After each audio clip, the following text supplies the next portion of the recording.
নমস্কার বন্ধুরা, মায়ের হেসেলে আপনাদের স্বাগত জানাই। আজ চলে এসেছি ডিম চিরা ভাজার রেসিপি নিয়ে। তা ডিম চিরা ভাজার রেসিপির জন্য যা যা লাগবে সেগুলো দেখে নিই। লম্বা লম্বা আলু কাটা, পেঁয়াজ কাটা, আর নিয়ে নেব ডিম। ডিমটাকে আমি ভেঙে এখানে নুন দিয়ে ফাটিয়ে নেব।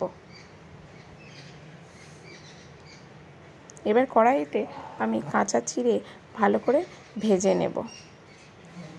শুকনো খোলাতেই আমি ভালো করে নাড়াচাড়া করে লাল লাল করে ভেজে নেব। তো আমার চিড়ে ভাজা হয়ে গেছে। এবার আমি তুলে ওই কড়াতে পরিমাণ মতো সর্ষের তেল দিয়ে আর লবণ আর হলুদ দিয়ে আলুগুলোকে ভেজে নেব। হালকা ভাজার পর আমি এখানে দিয়ে দেবো কুচানো পেঁয়াজগুলো। পেঁয়াজগুলো দিয়ে আবারও কিছুক্ষণ একটু নাড়াচাড়া করে ভেজে নেব।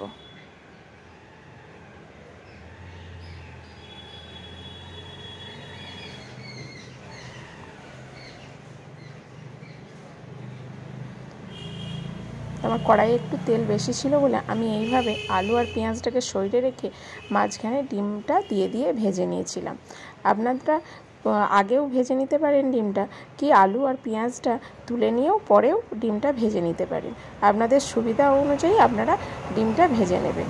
তা আমি এইভাবে ভেজে নিয়ে ডিমটা ভালো করে মিশিয়ে নিয়ে কুচি কুচি করে মিশিয়ে নিলাম আলু আর পেঁয়াজের সঙ্গে। এই সময় দিয়ে দিলাম স্বাদ মতো কুচানো কাঁচা লঙ্কা। আবারও ভালো করে নাড়াচাড়া করে ভাজা চিড়েটা দিয়ে আমি 5 মিনিট ধরে নাড়াচাড়া করব।